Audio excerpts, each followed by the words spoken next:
Carmen by Prosper Mérimée, number 25. Welcome to a new session of the world's 100 greatest books from IntelliQuest. In this session, we'll review the dramatic story of Carmen, a passionate tale that is immortalized in one of the world's most popular operas. We'll review both the short story and the opera. But first, let's take a look at the life of the author of the story of Carmen. Carmen was written in 1845 by the Frenchman Prosper Mérimée. Mérimée was born in 1803 to a cultural and comfortable environment. His father was a painter and an administrator of French cultural affairs. Mérimée was a well-educated boy who spoke English from childhood. He grew up in a family that admired British habits and dress, and Mérimée read all the great British authors from childhood on. In adulthood, he continued his high regard for the British and frequently traveled in England. This may account in part for the objective restraint Mérimée shows as the narrator of the lusty tale of Carmen. Mérimée attended law school in Paris, and he began to publish stories in 1824, the year after he graduated law school. He also wrote plays and articles about the Spanish theater. There's a scholarly aspect of Mérimée's work. His plays and stories contain a teaching element, a bit of history, or something that separates them from a strictly artistic expression. Some of his early plays brought Mérimée high regard from some of the leading thinkers of his time.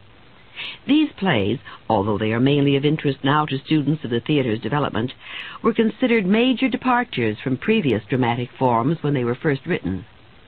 An interesting note is that Mérimée published the plays using a pen name, and he often disguised his authorship, but these disguises were usually paper-thin. Mérimée also published a collection of poems that were supposedly translations of early Eastern European ballads, but the poems are actually a colorful original work by Mérimée himself. This was the kind of scholarly hoax for which he was famous. Early in 1828, Mérimée was wounded in a pistol duel. He'd been having an affair with his opponent's wife. This event was the basis for a story he wrote called The Etruscan Vase. Also in 1828, Mérimée published a play, and in 1829, an historical novel and a short story. The short story is considered the best format for Mérimée's literary talents. He wrote 6 more stories and 3 more plays within a year, but political events in France changed his career. There was a new regime in 1830, and the new monarch was favorably inclined to Mérimée. Mérimée soon became an important and well-connected civil servant in Paris. On a trip to Spain, he met a certain Countess Montijo and the Countess's 2 daughters. The youngest daughter, Eugénie, became Empress of France 23 years later. Mérimée cultivated his financial and social ties and gained more security in high-ranking government jobs than he thought possible in the world of literature. His political career became his focus. In fact, before he turned 30, Mérimée had already written half of his literary endeavors. Between 1834 and 1846, he published only 6 stories. He was at that time Inspector General of Historic Monuments, and he kept that job for 30 years. Given the tremendous interest the French have in maintaining their beautiful buildings and culture, Mérimée's responsibilities and influence were considerable. He was a scholar, an arts enthusiast, and a talented manager.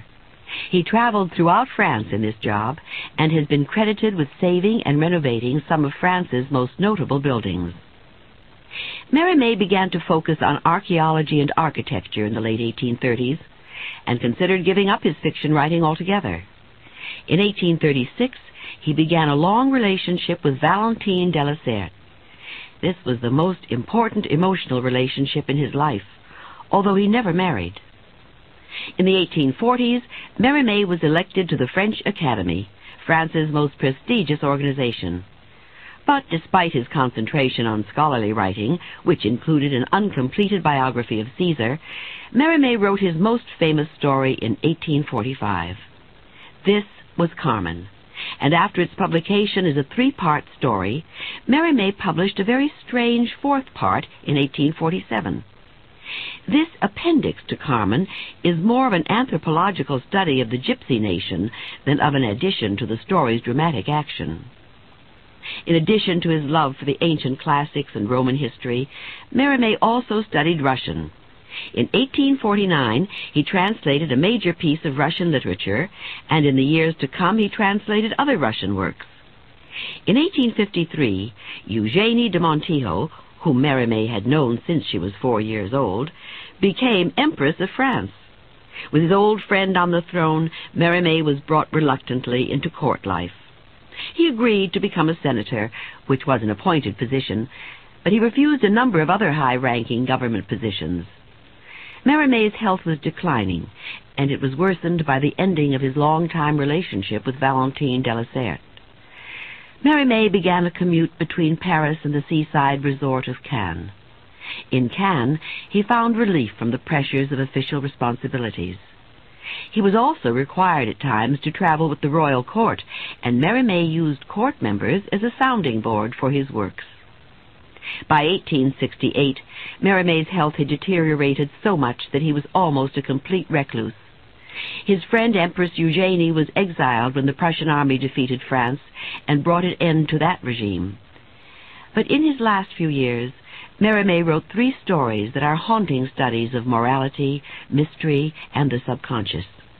He died in 1870 in Cannes.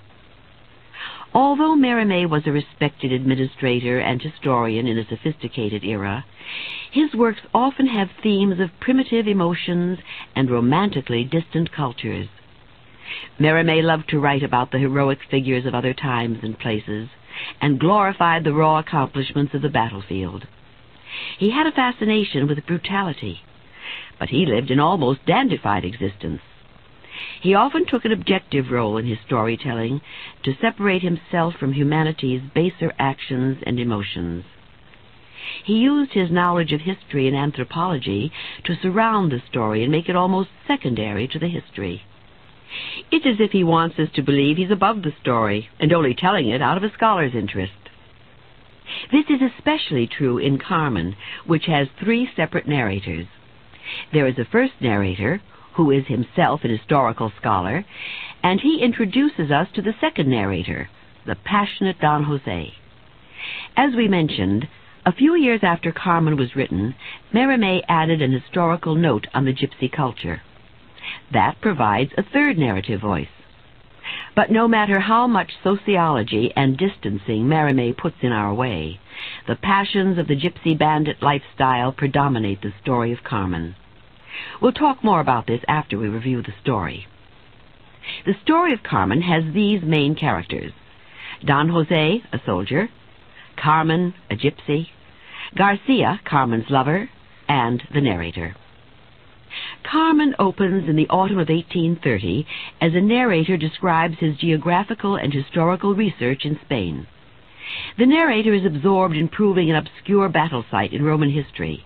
He says with humor, "While waiting for my dissertation to resolve once and for all the geographical problem which is holding all learned Europe in suspense, I want to tell you a little story." The narrator is accompanied by a guide as he travels in a remote desert-like area. He and his guide come to an oasis and see a stranger.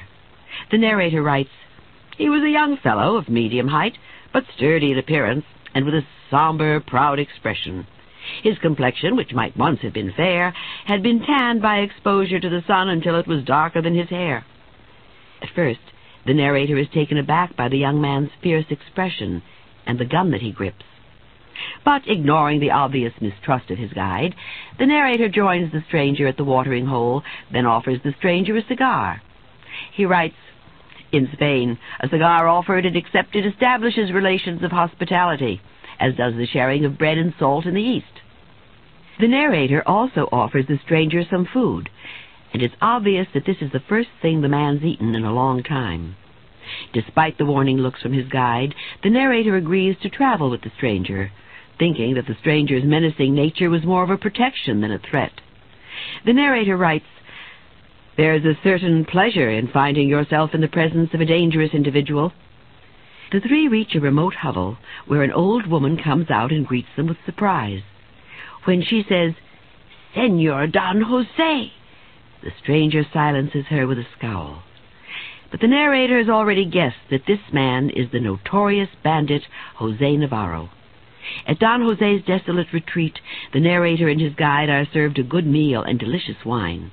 After they eat, Don Jose takes the mandolin and sings. The narrator recognizes that the song isn't Spanish, but Basque. Basque region was considered a privileged area with a distinct heritage and loyalty from its citizens. It had its own dialect and culture. Eventually they fall asleep, but the narrator awakens in the night and goes outside. There he finds his guide about to go to the local authorities and tell them of Don Jose's whereabouts.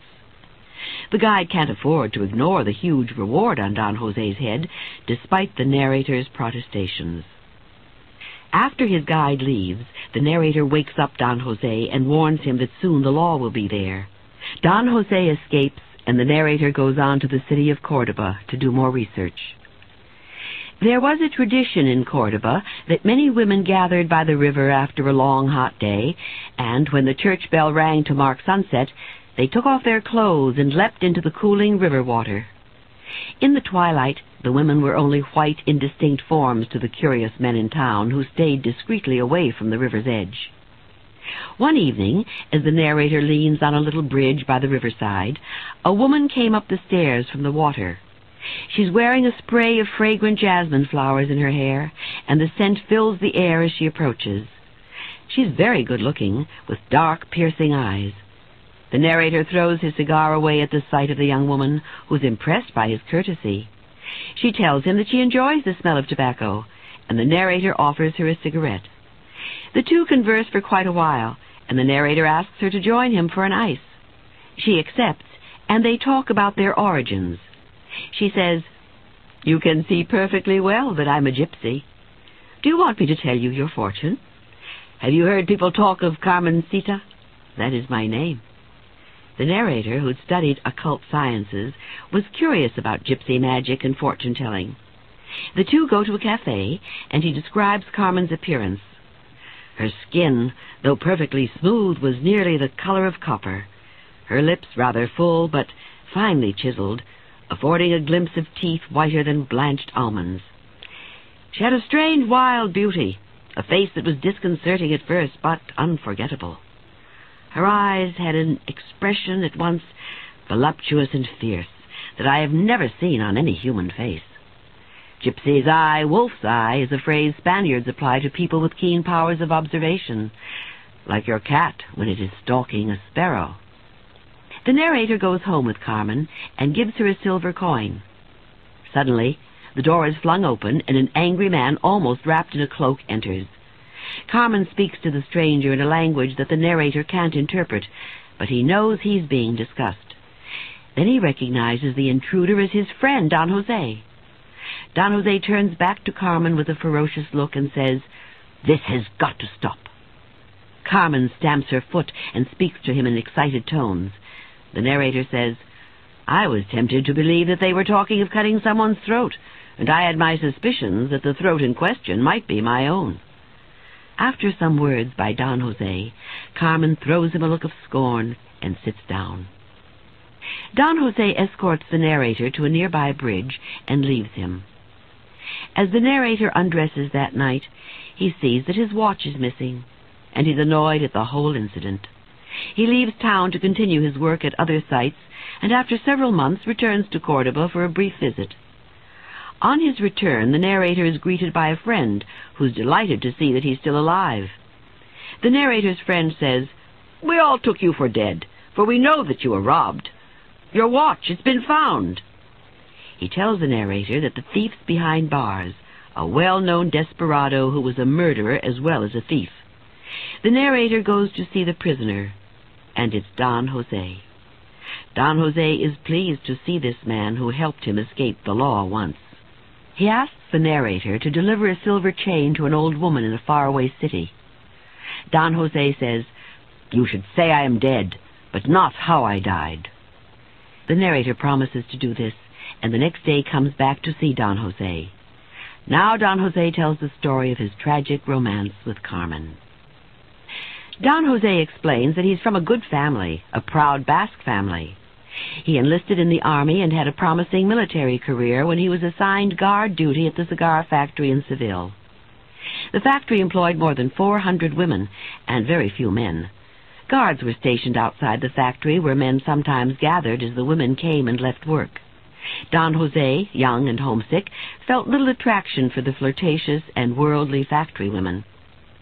But one day, as Don Jose was making a chain with some brass wire, he looked up and saw Carmen. Don Jose says, "She had an acacia flower in one corner of her mouth, and she moved forward, swaying her hips like some filly out of a Cordoba stud.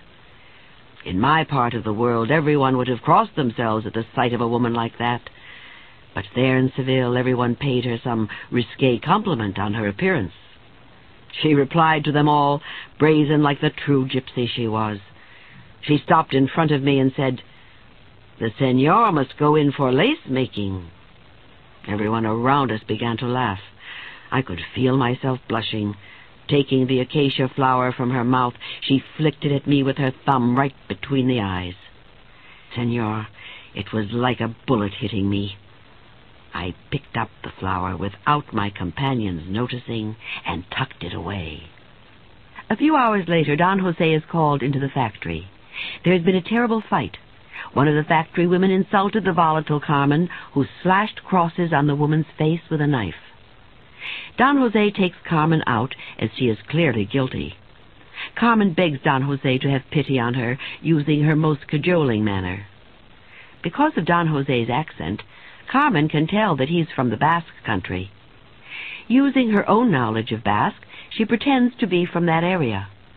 Carmen says, "My comrade, my friend, will you do nothing to help a fellow countrywoman?"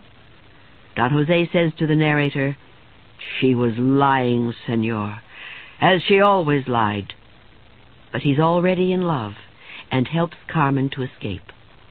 When she pushes him, he falls backwards and blocks the other officers from pursuing Carmen. His motivations are obvious to his commander, and Don Jose is reduced to the ranks and sentenced to a month in jail. Don Jose says, "What had I got myself punished for? For the sake of a villainous gypsy girl who had made a fool of me, and who was doubtless going about the town stealing at that very moment? Yet I could not prevent myself from thinking of her." Carmen sends Don Jose a loaf of bread with a file and a gold coin cooked in it, but he has no desire to desert and destroy his reputation and army career.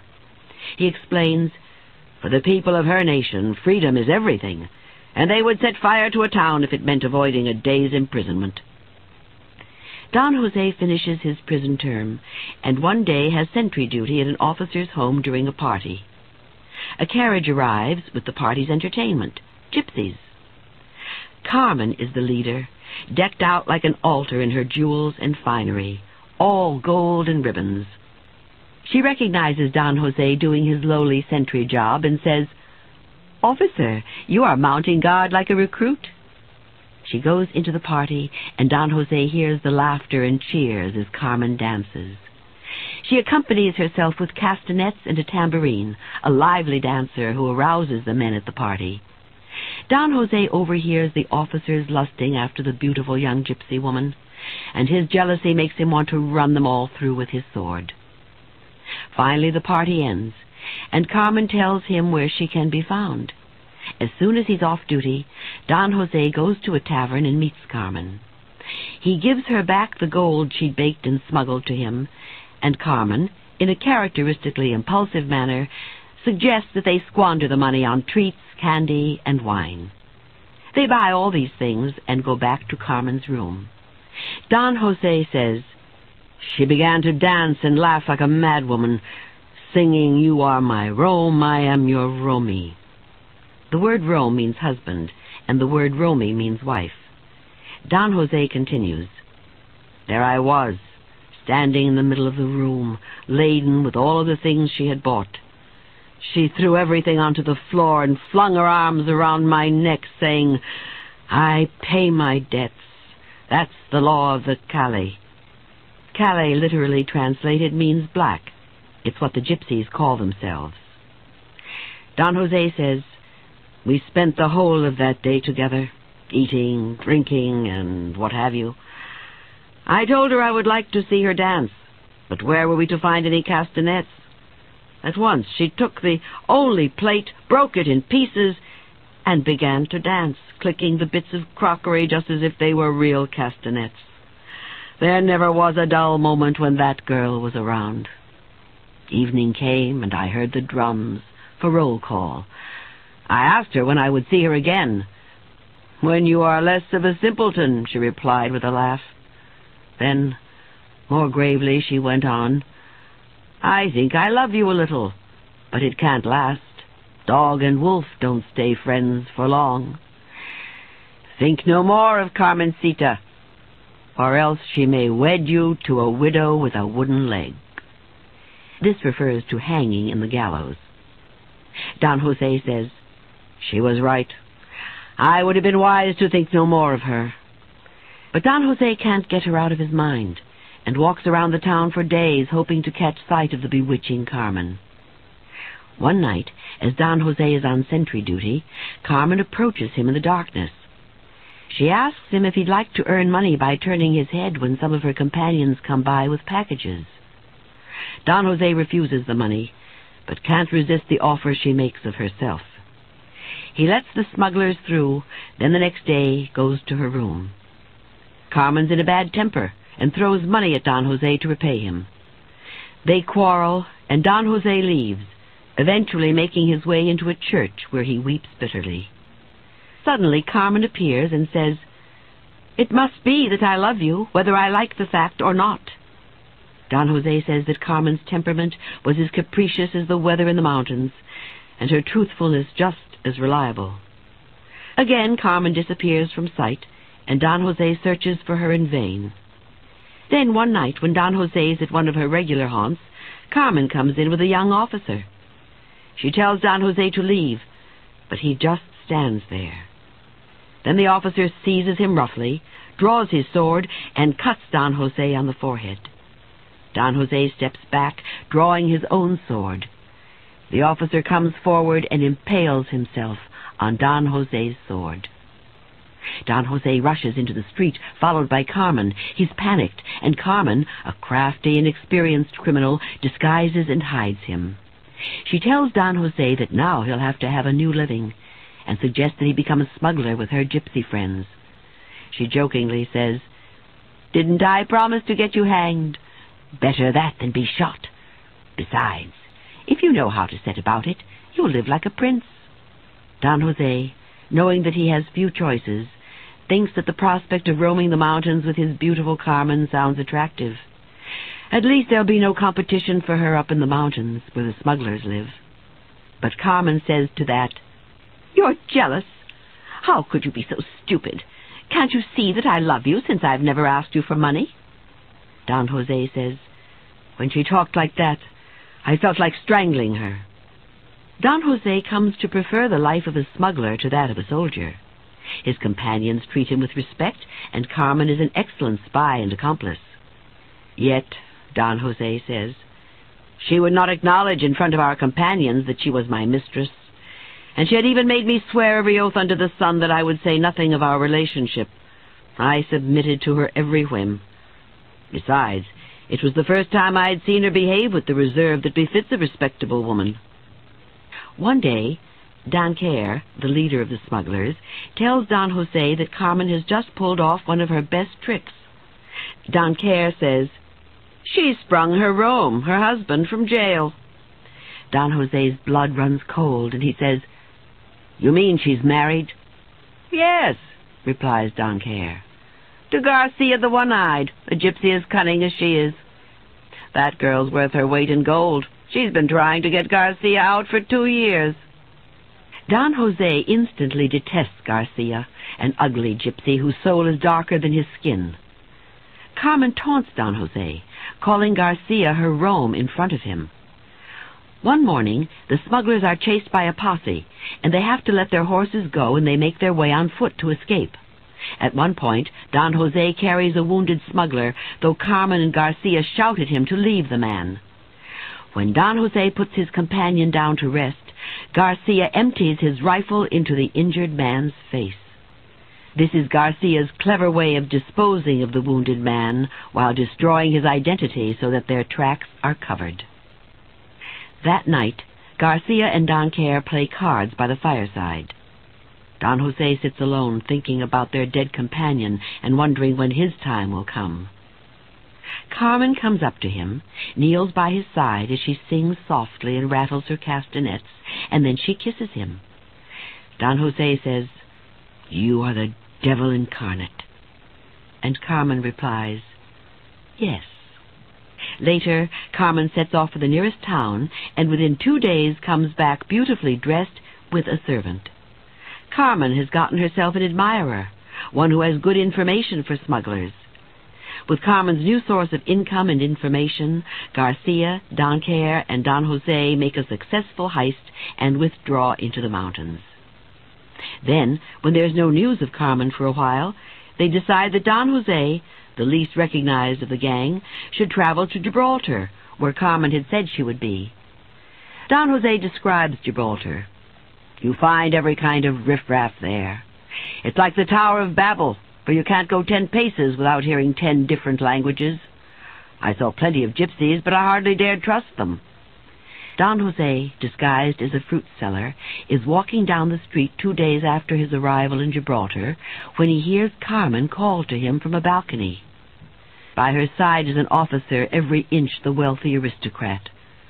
Don Jose says, "Carmen herself was superbly dressed, all in silk, a gold comb in her hair, and as usual the creature was laughing fit to burst.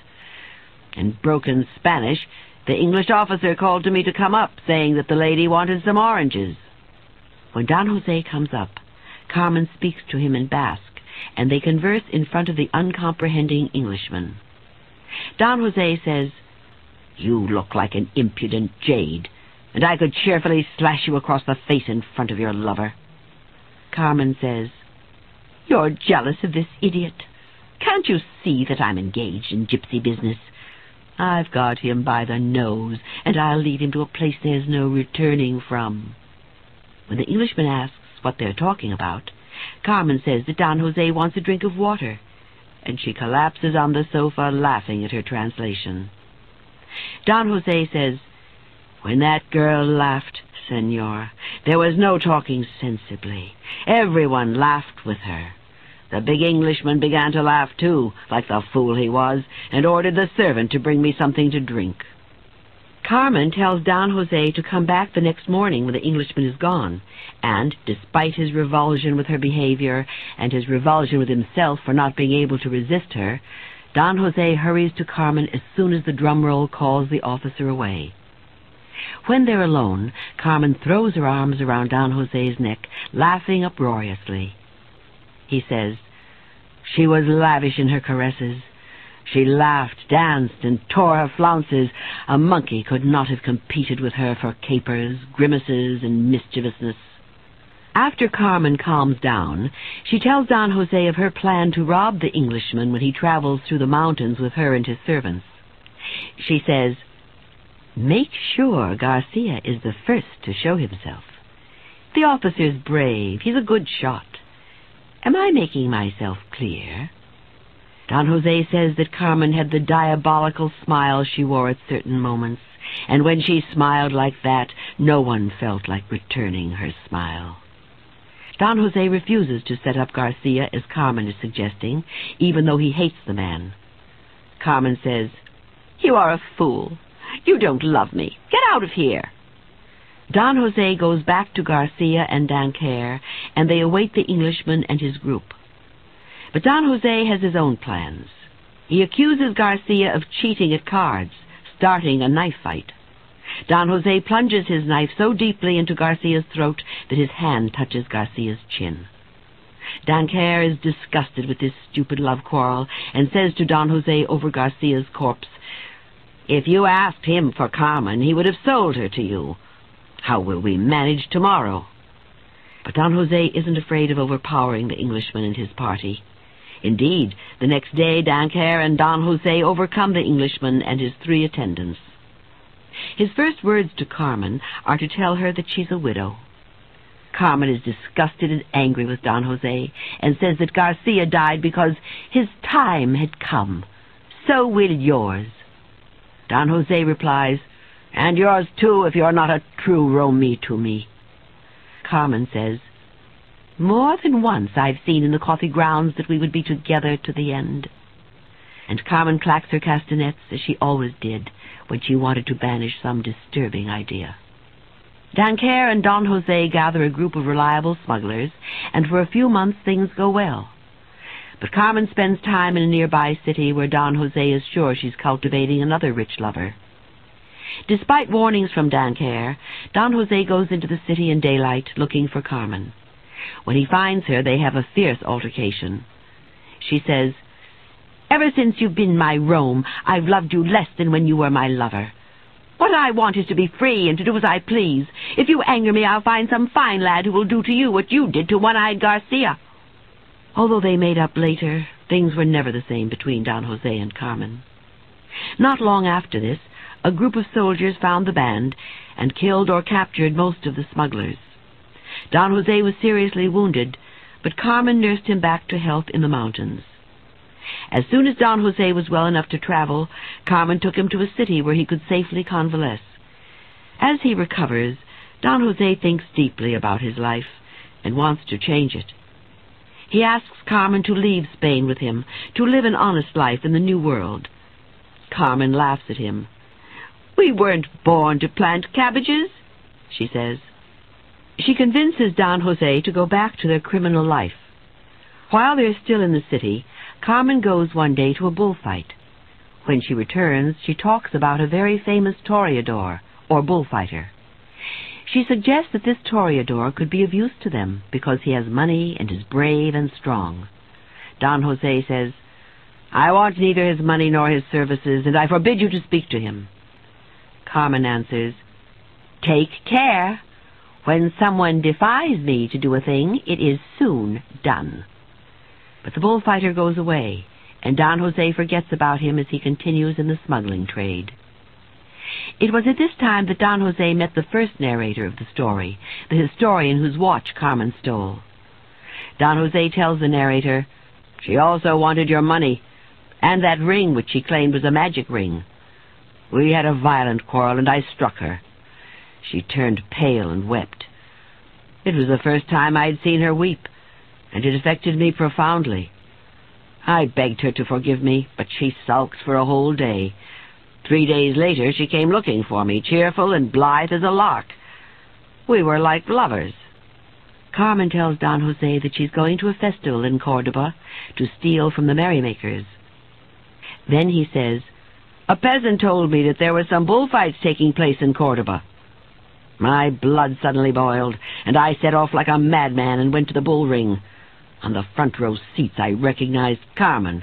The bullfighter plucked a ribbon from the bull and offered it to Carmen, who straightway put it in her hair. The bull took it upon himself to avenge me. The bullfighter was knocked down with his horse on his chest and the bull on top of both of them. I went to the house, and I lay low there all that evening and part of the night. About 2 o'clock in the morning, Carmen came back. Don Jose asks Carmen to come with him. He says, "We rode for the rest of the night without exchanging a single word. At daybreak we stopped at a remote place. There I said to Carmen, 'I shall forget the past, but swear to me that you will come with me to America.' Carmen says, 'No, I'm happy where I am.' Don Jose points out that if Carmen loves the bullfighter, even if he recovers, the bullfighter will never be the same. Don Jose says, 'I'm tired of killing all your lovers. I shall kill you instead.' Carmen gives him a wild look and says, 'I've always felt that you would kill me.' Don Jose asks her, 'Carmencita, don't you love me any more?' She doesn't reply. He continues, 'We have money. Make up your mind, or I shall take my own decision.' Nearby there's a church where a hermit is praying. Don Jose approaches him, thinking that he would have liked to pray himself, but he could not. He asks the hermit to say a mass for a soul that may be going to meet its Maker. After the mass is ended, Don Jose returns to Carmen. He says, I was almost hoping that Carmen would have fled, but I found her still there. She didn't want anyone to be able to say of her that I had made her afraid. Carmen is sitting at a table, telling her fortune by pouring hot lead into water and divining meaning from the shapes the lead takes. Don Jose says, "She was so engrossed in her magic that at first she did not notice my return. First she would take a piece of lead and turn it sadly this way and that. Then she would sing one of those magic songs invoking the great queen of the gypsies." Don Jose asks her, "Carmen, will you come with me?" She silently stands up, and the two ride off. After riding away, Don Jose asks her if she'll follow him, and she says, "I will follow you till death, but I will no longer live with you." They stop in a lonely gorge. Carmen says, "Is it to be here? You want to kill me, I can see that. But you shall not make me submit." Don Jose begs her to be reasonable, saying, "Let me save you, and save myself with you." Carmen says, "Jose, I no longer love you, but you still love me, and that's why you want to kill me. I could easily tell you another lie, but I'd sooner spare myself the trouble. Carmen will always be free. Gypsy she was born, gypsy she will die." Don Jose asks Carmen if she loves the bullfighter, and Carmen says, "I loved him as I loved you for a moment. Now I hate myself for having loved you." Don Jose falls at her feet, taking her hands and reminding her of their happiness. He offers to do anything for her if only she will love him again. Carmen says, "To love you again is impossible. I do not want to live with you." Don Jose says, "Fury gripped me. I drew my knife. 'For the last time, will you stay with me?' I cried. 'No, no, no,' she cried, stamping her foot. And she took from her finger a ring I had given her and threw it into the bushes. I struck her twice. The knife was Garcia's. She fell at the second thrust without uttering a sound. I can still see her great dark eyes that stared at me, then grew clouded and closed. For a good hour I stood aghast, contemplating the corpse. Then I remembered how Carmen had often told me she would like to be buried in a wood. I dug a grave for her with my knife and placed her in it. I spent a long time looking for her ring, and eventually I found it. I put it by her in the grave, together with a little cross. Perhaps I was wrong to do that. Then I gave myself up, but I would not say where her body was. Poor child. The gypsies are to blame for bringing her up as they did." And Don Jose ends his story, about to be executed for his many crimes. This is Carmen's and Don Jose's fate, to die rather than to compromise. The roots of the story come from an anecdote that Mérimée was told by the Countess Montijo in 1830. This woman was the mother of the future Empress of France, and Mérimée was an old family friend. Mérimée added to the initial tale, using his travels in Spain and his research into the gypsy life to give the story depth and perspective. And Mérimée added emotional and psychological insights. In Carmen, he constructed one of the most famous women in fiction. The Carmen legend embodies the idea of a strong-willed, magical, and sexually enthralling woman who bows to no one. Although she's a criminal and her dishonesty is a fact of life, Carmen is true to her own beliefs and the gypsy code. She is loyal, she pays her debts, and nothing can imprison her heart or body. She prefers death to compromising her ideals. Don Jose, on the other hand, is not resolute in following the code of his people, the Basques. He forgoes his military career, he murders, he embraces the gypsy civilization, and in the end destroys what he loves best rather than allow it freedom. He prefers death to compromising his desires.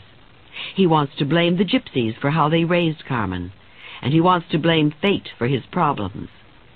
But he has only himself to blame, himself and the passions that he won't even acknowledge, let alone try to overcome. Carmen never promised him fidelity.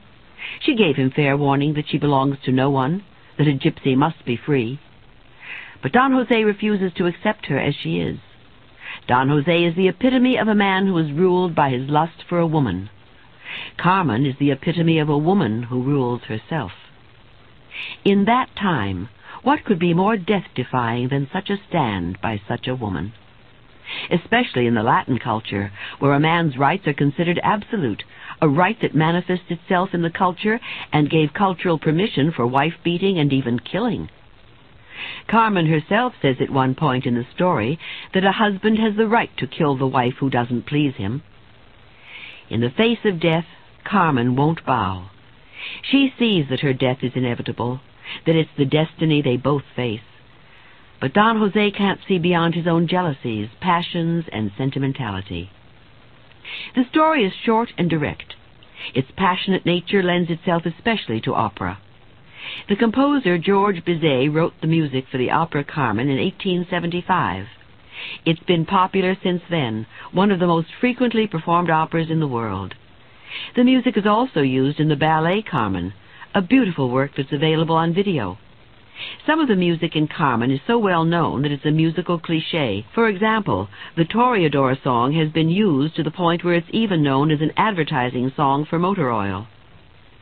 There are other famous songs in the opera, such as Carmen's aria called the Habanera. This aria, a staple for sopranos everywhere, is one of the most famous classical songs ever written.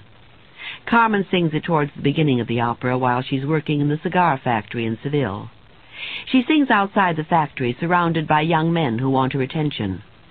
Don José has just entered, and this is the first time they see each other.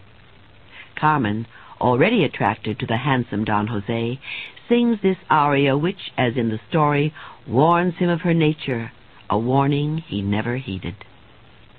Carmen sings of the wild nature of love. Love is a rebellious bird that no one can subdue. Love is a gypsy child, it's never known any law. If I love you, be careful. The bird you believe you've captured spreads its wings and flies away. Then, in a refrain that describes the elusive quality of love, that seems so remote, yet it's always right at hand, Carmen sings, "Love seems far away, but it's all around you. Quickly, quickly it comes, then it goes. When you think you hold it, it escapes you. When you want to escape from it, it holds on to you." That was Don José's fate, to be imprisoned by the love he thought he had captured for himself. This is the end of the session. He wrote 6 more stories and 3 more plays within a year. But political events in France changed his career. There was a new regime in 1830, and the new monarch was favorably inclined to Mérimée. Mérimée soon became an important and well-connected civil servant in Paris. On a trip to Spain, he met a certain Countess Montijo and the Countess's 2 daughters. The youngest daughter, Eugénie, became Empress of France 23 years later. Mérimée cultivated his financial and social ties and gained more security in high-ranking government jobs than he thought possible in the world of literature. His political career became his focus. In fact, before he turned 30, Mérimée had already written half of his literary endeavors.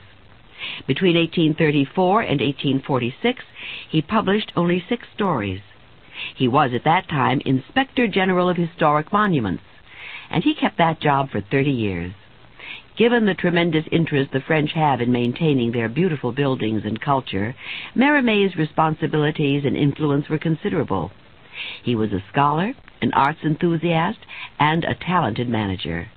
He traveled throughout France in this job. There's a scholarly aspect of Mérimée's work. His plays and stories contain a teaching element, a bit of history, or something that separates them from a strictly artistic expression. Some of his early plays brought Mérimée high regard from some of the leading thinkers of his time. These plays, although they are mainly of interest now to students of the theater's development, were considered major departures from previous dramatic forms when they were first written. An interesting note is that Mérimée published the plays using a pen name, and he often disguised his authorship, but these disguises were usually paper-thin. Mérimée also published a collection of poems that were supposedly translations of early Eastern European ballads, but the poems are actually a colorful original work by Mérimée himself. This was the kind of scholarly hoax for which he was famous. Early in 1828, Mérimée was wounded in a pistol duel. He'd been having an affair with his opponent's wife. This event was the basis for a story he wrote called The Etruscan Vase. Also in 1828, Mérimée published a play, and in 1829 an historical novel and a short story. The short story is considered the best format for Mérimée's literary talent and has been credited with saving and renovating some of France's most notable buildings. Mérimée began to focus on archaeology and architecture in the late 1830s and considered giving up his fiction writing altogether.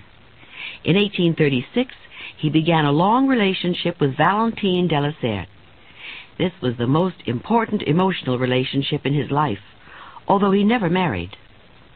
In the 1840s, Mérimée was elected to the French Academy, France's most prestigious organization.